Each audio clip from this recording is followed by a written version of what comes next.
Hello viewers, welcome to review on point. आज फिर हम बात करेंगे ड्रामा सीरियल सुन मेरे दिल की एपिसोड नंबर 27 के बारे में। तो लेट्स स्टार्ट। तो जनाब सदफ जो है ऑफ़िस आते ही साथ अपने कैबिन में भी नहीं आती और डायरेक्ट चली जाती है बिलाल अब्दुल्ला के ऑफ़िस में और वहाँ पर जाके अपना डिसीजन सामने रख देती है। फिर खैर इन लोगों की काफ़ी लंबी चौड़ी कन्वर्सेशन होती है जो कि ला हासिल सी होती है। बात मुद्दे की सिर्फ इतनी ही होती है कि उसने उसको कहा होता है कि आपके अमेरिका जाने से पहले मुझे लेटर इशू कर दें। इस सारे सीन में जिस कदर एक्टिंग दिखी उतनी स्टोरी नहीं दिखी। दूसरी तरफ यहाँ पे ग़ालिबन 40 मिनट्स का था शायद अमार ने।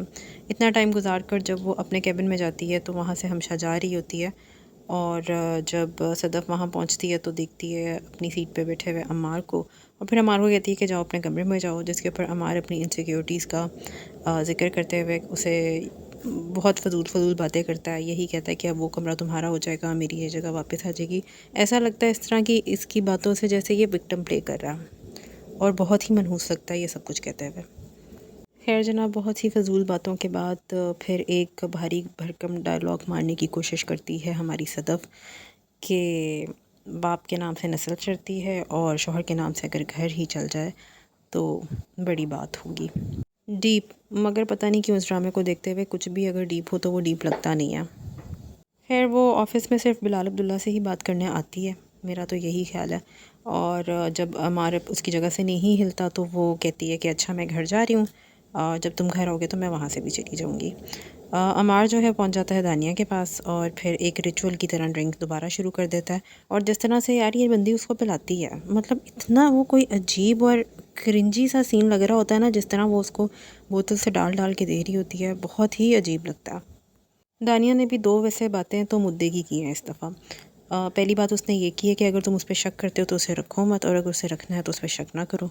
और दूसरी बात वो उस पर कहती है कि कल से तुम मत आना, मैं तुम्हें फ़ोन भी नहीं करूँगी। जिसके लिए तुम मेरे लिए नहीं मरे तो मैं तुम्हारे लिए क्यों मरूँ। शुक्र है दानिया को कल आ गई, लेकिन फिर बाद में जिस तरह से वो उधर सो गया होता है और वो उसके किसी माँ की तरह उसके सर में हाथ फेरती है, उस तरह लगता है कि जैसे दिल से उसे सुकून ही है कि चलो यहाँ पे ही रह गया। दूसरी तरफ आते हैं हम सदफ़ की अम्मी के ऊपर। ज़ाविया की बात हो रही होती है सदफ़ से, उसको जब अंदाज़ा होता है कि सदफ़ उदास है और अमार नहीं है तो वो अपनी माँ को जाके कहता है कि सदफ़ के घर चलते हैं।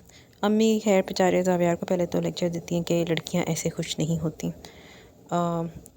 एनीवे वो वहाँ पे पहुँच जाते हैं और फिर वहाँ पर सदफ़ हाफ़ हार्टेडली उधर खेल रही होती है ज़ाविया के साथ।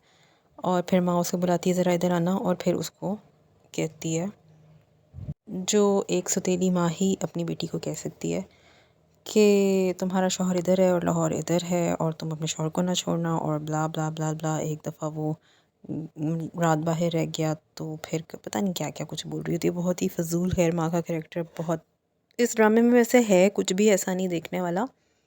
चलो स्टोरी नहीं है तो एक्टिंग ही हो, मगर लिटरली कुछ भी नहीं है, सेंस ही नहीं बनती बहुत सारी बातों की, स्पेशली जो माँ के कैरेक्टर से बातें बुलवाई गई हैं।